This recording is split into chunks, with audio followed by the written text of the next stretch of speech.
जय हिंद साथियों, अभी हम लोग उपस्थित हैं एग्जाम टूर चैनल पर। आपसे बताते हैं मेरे साथ संजय मिश्रा सर हैं, प्रगति पथ वाले। दूसरी बात आप जान लेंगे जो बीएसएससी सीजीएल की तैयारी कर रहे हैं या बीएसएससी इंटर लेवल, क्योंकि सीजीएल भी बहुत जल्द वैकेंसी देने वाला है, फोर्थ वाला। तो आप सर से जानेंगे कि मैथ का क्या रणनीति होना चाहिए। मैथ में आपका जो सिलेबस खोलिएगा तो 10 से 12 टॉपिक दिए गए हैं, लेकिन जब आप जाते हैं एग्जामिनेशन हॉल में या कहीं प्रश्न बनाते हैं तो बहुत ऐसे चैप्टर है जो आप नहीं भी जानते हैं, वहां से भी प्रश्न डाल दिया जाता है। सर का 25 साल का अनुभव है, तो सर से जानेंगे किस तरीका से आप तैयारी करें, कौन कौन टॉपिक को ज्यादा पढ़ें ताकि 25 में 25 सही कर। सर आपका स्वागत है एग्जाम टूर में। धन्यवाद। सबसे बड़ी बात है कि मैथ्स ही एक ऐसा सब्जेक्ट है जिसमें 100% ला सकते हैं। 100 मार्क्स है, हर एक क्वेश्चन 4 मार्क्स का 25 क्वेश्चन। लेकिन अब ये देखा गया है कि 3-4 साल का क्वेश्चन उठाइए, उसमें क्या करता है कि आपका कुछ ऐसे टॉपिक जो इसमें नहीं दिया हुआ है, जैसे परम्यूटेशन कॉम्बिनेशन प्रोबेबिलिटी का क्वेश्चन जो होता है वो रीजनिंग उठा के रख देता है। कभी कभी एज का प्रॉब्लम देखिएगा रीजनिंग में रख देता है, कभी कभी देखिएगा आप इसका आपका एलसीएम एचसीएफ का क्वेश्चन रीजनिंग में डाल देता है, तब 5-7 क्वेश्चन उधर भी बढ़ जाता है। यदि ऐसा देखा जाए तो 120 क्वेश्चन में मार्क्स का हो जाएगा, 120 मार्क्स और माने रखता है। यदि आपका सिलेक्शन जनरली देखा गया कि 360 से 400 के बीच होता है, मान इस बार थोड़ा सा अधिक जाएगा क्योंकि अभी रिजल्ट तुरंत आया है बिहार एसएससी का फाइनल, उसके बच्चे जो छठे हैं वो भी रहेंगे आपके साथ। तो हमें देखना है कि यहाँ पर जो बच्चे छठ के आए हैं वो तो पास करके छठे हैं ना, इसलिए इस बार 400 प्लस जाएगा। 400 प्लस जाएगा कंफर्म है। 100 प्लस क्वेश्चन आपको सही करना। हाँ बना 100 प्लस क्वेश्चन का मतलब 120 आप अटेम्प्ट लेंगे, उसमें 2-4-5 ह्यूमन एरर है, कुछ होना ही है, कंफर्म होना है। इसलिए आप 110 कंफर्म बनाइए, 2-4-5 क्वेश्चन गलती होगा ही। सर इसमें देखा जाए तो बहुत अच्छा सिलेबस है, वो रेलवे वाले अभ्यर्थी हो या कोई भी हो, इंग्लिश नहीं पूछा जाता है। 75 प्रश्न पूछे जाएंगे मैथ और रीजनिंग से, और मैथ और रीजनिंग यदि अभ्यर्थी सही कर लेते हैं तो 100% इसमें मार्क्स मिल जाता है। सर क्या मैथ का रणनीति होना चाहिए? मैथ्स देखिए, मैथ्स में कुछ दम है नहीं, लेकिन नहीं है, लेकिन क्यों?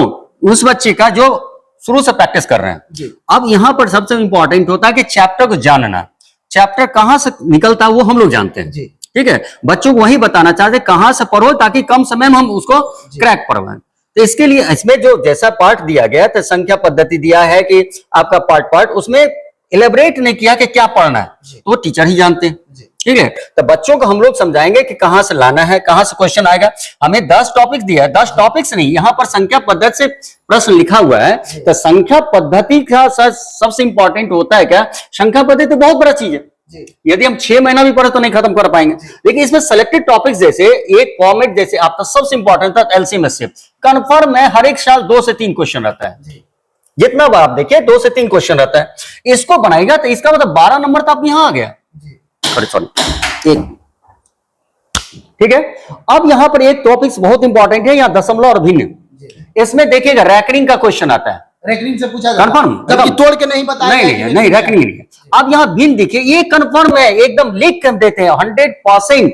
इससे असेंडिंग डिसेंडिंग ऑर्डर और डिसेंडिंग ऑर्डर, इसके बाद कंपैरिजन ऑफ फ्रैक्शन, इससे क्वेश्चन आता ही है। और कंफर्म में एक क्वेश्चन कंफर्म रह गए। लेकिन इसमें हम एक बात कहना चाहेंगे, हमारा यहाँ पर कमी है हमारे यहाँ की, माने बिहार में जो एग्जाम होता है हिंदी और इंग्लिश मीडियम में हर एक साल, इस बार भी हुआ था कि बिहार एसएससी का जो ग्रेजुएट लेवल हुआ था उसमें क्या हुआ था कि लिखा था कि आरोही क्रम में लिखें, अंग्रेजी में लिखा है डिसेंडिंग ऑर्डर। और यहाँ नियम है, अंग्रेज तो चले गए लेकिन अंग्रेजी माध्यम को ही माना जाता सही, इसीलिए तब क्वेश्चन बनाए। थोड़ा इस सब क्वेश्चन में ध्यान देना होगा कि आप क्वेश्चन को पढ़ें तो थोड़ा इंग्लिश मीडियम भी पढ़ लें तो आप लेंगे। हाँ एकदम जरूरी है, ये जरूरी है। और देखिए कभी मेंसुरेशन में देखिएगा लिखता है सेक्टर और सेगमेंट, जहां तक सेक्टर सेगमेंट में हिंदी में उल्टा पुल्टा लिख देगा, ठीक है। जब वृत्तखंड लिखेगा कहीं आपका त्रिज्यखंड लिख देगा, जबकि वहां होना चाहिए उल्टा लिख देता है। ये हिंदी में यदि देखा जाए जो सिलेबस दिया गया है 10 से 12 टॉपिक जो दिए गए हैं, उसमें यदि बात करें तो इसके अलावा कौन कौन सा टॉपिक है जो विगत एग्जाम में दिखा देते हैं। मैं यहाँ पर जो है आपका यहाँ पर टॉपिक संख्या पर बीच के बाद ये पर दिया है मूल अंक दिए, प्रतिशत, अनुपात, समानुपात, औसत, ब्याज, लाभ हानि पर खत्म कर दिया। जबकि आप देखिएगा इसमें कि समय, काम, समय, दूरी, रेलगाड़ी, ठीक है, ये 3 इंपॉर्टेंट टॉपिक्स है जिससे क्वेश्चन आना ही है। इसके बाद सबसे इंपॉर्टेंट ये जो हम अभी बता रहे हैं, ये परम्यूटेशन कॉम्बिनेशन जो होता है क्रमचय एवं संचय, और एक सबसे इंपॉर्टेंट है प्रायिकता। प्रायिकता, ये टॉपिक्स जो है ये आपको मैथ्स में भी रख देता है और रीजनिंग में भी रख देता है। तो ये टॉपिक्स बहुत इंपॉर्टेंट, 3 से 4 क्वेश्चन में आना ही है। ब्याज को क्या किया, एक पार्ट कर दे, ब्याज में एसआई सीआई दोनों देना है इसको। अब इसमें क्या बच्चा कंफ्यूज होगा, एसआई पढ़े कि सीआई पढ़े, क्लियर। इसके बाद देखिए यहां पर प्रॉफिट लॉस दिया है, डिस्काउंट नहीं दिया, जबकि डिस्काउंट का क्वेश्चन आता है, एकदम कंफर्म है। ये 10 क्वेश्चन में 25 क्वेश्चन कहां था, 25 से 28 क्वेश्चन हम मान के चलिए इसको, क्योंकि ये 4-5 क्वेश्चन। अब यहां पर देखिए एज का प्रॉब्लम आता है, कहीं नहीं दिया, हाँ कहीं नहीं दिया ना, एज का प्रॉब्लम कंफर्म आता है, लेकिन ये नहीं दिया। अब ये समझा लिया कि ऐसा टॉपिक दे देते हैं, बच्चा पढ़ लेगा। सर जिस तरीका से आप लगातार पढ़ा रहे हैं, कई एक सालों से बहुत सारा एग्जाम भी देखे हैं, यदि बात किया जाए वो कौन कौन सा टाइप हो सकता है, कौन कौन सा टॉपिक हो सकता है जिस पर विशेष ध्यान दिया जाए? हाँ एकदम कंफर्म।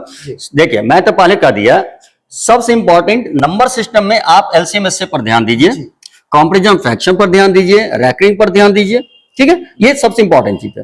परसेंटेज बहुत इंपॉर्टेंट है, प्रॉफिट लॉस इंपॉर्टेंट है, रेशियो इंपॉर्टेंट है, इस पर अधिक फोकस करें तो मैक्सिमम क्वेश्चन पकड़ाएगा ये। और ये जो मैंने अभी लिखा नया टॉपिक जो इसमें नहीं है, points of combination, probability, time of work, time distance. Sir बच्चे क्या करते हैं जब जाते हैं, चूंकि इसमें एडवांस मैथ का सवाल ही नहीं, थोड़ा सा यहाँ पर गड़बड़ किया कि नहीं दिया है। एडवांस मैथ में आपको मेंसुरेशन पढ़ के जाना पड़ेगा, पढ़ के जाना, एकदम कंफर्म। सर यदि बच्चे जा रहे हैं तो कैलकुलेशन को लेकर, सिंप्लीफिकेशन को लेकर क्या क्या तैयारी कर ले ताकि वहां कम समय लगे? हाँ बताते हैं। सबसे इंपॉर्टेंट है कि कैलकुलेशन अच्छा करना है तो अलजेब्रिक फॉर्मेट को याद करना पड़ेगा। हाँ 20 तक का पहाड़ा भी तो याद रखना पड़ेगा, ये तो बच्चा वाली चीज है। स्क्वायर 25 तक रखे, क्यूब रखे 15 तक याद रखे, बस हो जाएगा इससे काम। हाँ आराम से। सर बहुत सारा ऐसा फॉर्मूला होता है, देखा गया है कि डायरेक्ट पूछ दिया जाता है, जो आप मेंसुरेशन की बात कर रहे थे ना, मेंसुरेशन का मैक्सिमम क्वेश्चन जो आएगा ना वो डायरेक्ट फॉर्मूला से आएगा। हाँ फॉर्मूला बेस्ड आएगा। उसमें आप क्या क्या अभ्यर्थी को बताइए, क्या क्या पढ़ ले? नहीं उसमें आपको पूरा देखिए, ट्राइंगल पढ़ना पड़ेगा, ट्राइंगल पढ़ना पड़ेगा, इसके बाद सर्कल पढ़ना होगा, ये आपका 2 डायमेंशन में होगा। और 3 डायमेंशन में आपको उसको ये जो कि आपका डाइस पढ़ना पड़ेगा, क्लियर, ऐसा सिलेंडर पढ़ना पड़ेगा, कोण पढ़ना पड़ेगा। इससे अधिक पढ़ने की जरूरत नहीं है।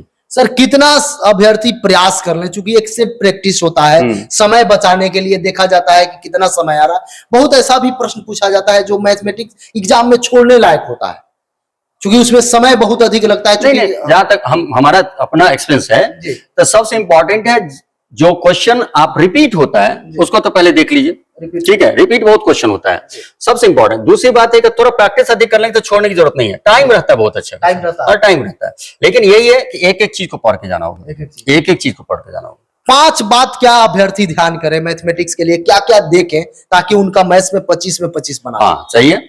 सबसे इंपॉर्टेंट है कि पहला काम वो क्या करें कि अभी तक जो एग्जाम हुआ है, एग्जाम का क्वेश्चन कलेक्ट कर लें।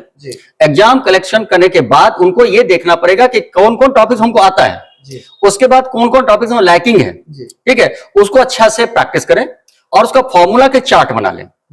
जो कमर्शियल मैथ का चार्ट है और मेंसुरेशन का चार्ट है उसको एक जगह रखें और कम से कम दिन में एक बार उसको पढ़ें, एक बार कंफर्म चार्ट देखना पड़ेगा। क्योंकि देखिए इसमें क्वेश्चन का लेवल बहुत बड़ा नहीं होता है, वो सीजीएल करे, सचिवालय से सहायक रहे, ये आपका बिहार एसएससी सीजीएल वो वाला नहीं, सेंट्रल वाला नहीं होता जो बहुत टफ क्वेश्चन रहेगा, एक लेवल रहेगा। लेकिन यही है अच्छा से पढ़ना पड़ेगा। इतने टॉपिक्स है, कम समय, हमको तो लग रहा है कि आपको दिसंबर या जनवरी फरवरी तक एग्जाम होगा, इतना कम समय में दुर्गा पूजा छठ को छोड़ के पढ़ाई पर ध्यान दें, मैथमेटिक्स को प्रैक्टिस करें, डेली 1-2 घंटा पढ़ें, 2 घंटा। अभ्यर्थी को आप क्या संदेश दीजिएगा? देखिए हम कहेंगे जो ढंग से पढ़े, अच्छा से पढ़े। हम एक ही बात कहेंगे, मैथ्स में 2 घंटा डेली प्रैक्टिस करें, 2 घंटा, हाँ 2 घंटा डेली प्रैक्टिस करें, आराम से हो जाएगा। और 100 में 100 हम गारंटी करते हैं आराम से आएगा। सर समय देने के लिए बहुत बहुत धन्यवाद। धन्यवाद।